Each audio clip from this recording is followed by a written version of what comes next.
Chicken on my rice, never hurt nobody. Hey there guys, what's happening and welcome back to another video. Exercise? I thought you said extra fries. This is the NBA off-season. Most guys are out on holiday in the summer league. Yet there have been some guys over the years who found themselves enjoying their off-season eating some chicken cheese burgers and fries. You also can't ignore the fact that athletic athletes play an important role in winning the game. But what if any of them transforms overweight into their generation's fattest NBA player? Here are some of the fattest NBA players ever. Number 4, Troy. This is the biggest guy the world has ever seen touch a basketball. Is it even legal for this dude to be 6 foot, 500 pounds and play basketball at the same time? This is the man that's so powerful that even the great LeBron James would be afraid of. Moving around the court like Steve, with handles like Iverson, to be honest, I've never seen anything like Troy Escalade Jackson. While you may never have heard of Troy, you have heard of his older brother Mark Johnson, former NBA star and current NBA commentator. How is it that 6 foot 1 inch Mark made it to the league but not Troy? This is the first question that popped into my head. How can someone even get to 500 pounds and stay not just mobile but also be incredibly athletic? How do you function in society being this big? Troy Jackson is one of the most fascinating people in the history of sports. Troy has always been a man destined for the NBA. Falling in love with basketball at around 10 years old, he practiced day and night at Rucker Park, although he was the fat kid at that time too. The life of Troy completely changed when he was 14 years of age. His brother Mark was selected in the NBA, and that was the lottery into his family. Mark changed the lifestyle of his family, including the eating patterns of his brother. Imagine being a 14-year-old with a brother in the NBA. How many Big Macs would you order? Because Troy started ordering a lot, at this point, Troy was already a pretty spoiled kid, being the youngest of the 6 siblings. With a brother making millions in the NBA, a lot of motivation was gone for Troy. He centered his life around food. His family had made it and already settled for his life. So instead of preparing for the NBA and getting in shape, scouting out colleagues, or even pestering his older brother for NBA advice, Troy decided he would rather put on a show.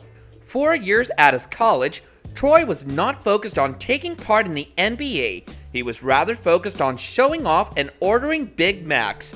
Flexing around kids of quarter of his size was his only hobby. After the senior year in his high school, approximately 1,000 Big Macs later, Troy hit his peak size. Standing at 6 feet tall and weighing well over 500 pounds. Although Troy had no focus into making it to the NBA, his size alone had attracted scouts to come to watch and play. That was surely not your typical high school game, but an expression of passion and determination. Being this much weight, Troy couldn't do an office job. He couldn't even walk through the door properly. So when he was offered a scholarship in college, he felt he had to take it. This was his only way to prove it to the NBA. Troy performed well past his expectations. That is where his journey started and never stopped. It will never stop. My most memorable moment, like 2006, being on the cover of Sports Illustrated. Yes. Wow. Congratulations. I remember that. Wow. Yeah. Number 3, Shaquille O'Neal. Shaq was not just famous for his excellent basketball skills, but his weight too. Shaq faced a lot of bullying because of his weight. Not just because by random people, but by his proponents and opponents in the NBA too. Shaq was more than 300 pounds. He even equated a theory that mass and size creates more power. In the years 2003 and 2004, he gained an additional 30 pounds more. He wasn't a sumo wrestler, but played around 60 games with 30 minutes of showtime for each player. Any player with this size would have caused severe injury. Despite being the heaviest player that season, he was still dominant and ruled above all. With 22 points at a game and 12 rebounds, he was still at the top. The fun part was his pre-match meal. That included Mountain Dew and Red Bull. Before the game, he always used to have a turkey club sandwich with 2 pineapple sodas. His whole gaining weight this season didn't affect his performance at all. Burrito ain't got no chance, America. We sure don't. Lights on. 3. Number 2, Mike Sweetney. In 2003, it looked like rookie Mike Sweetney of the New York Knicks had every excuse to be happy.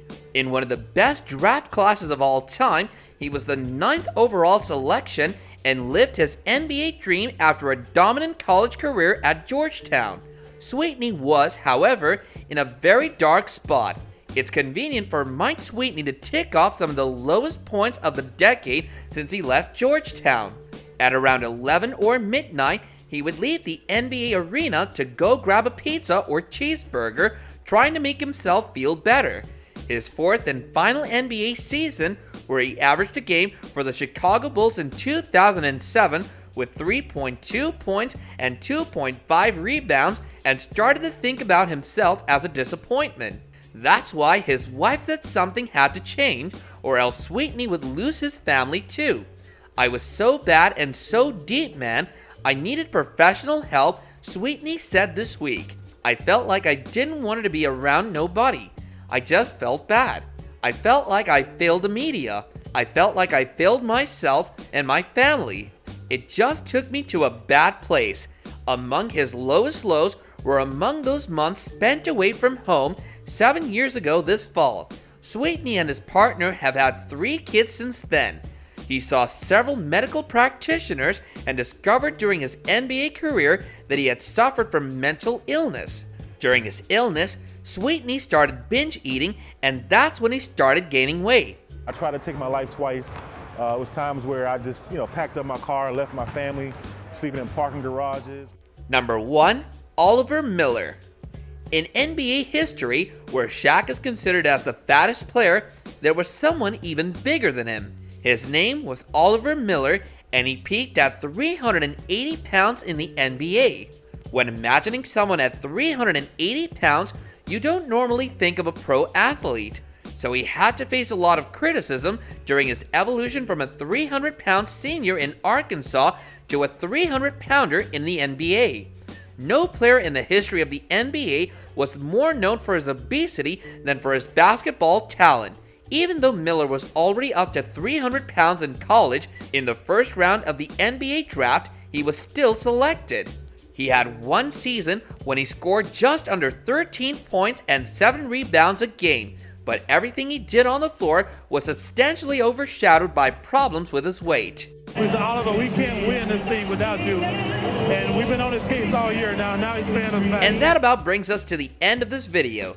Let us know your thoughts about these overweight NBA players who could have probably handled their lives better.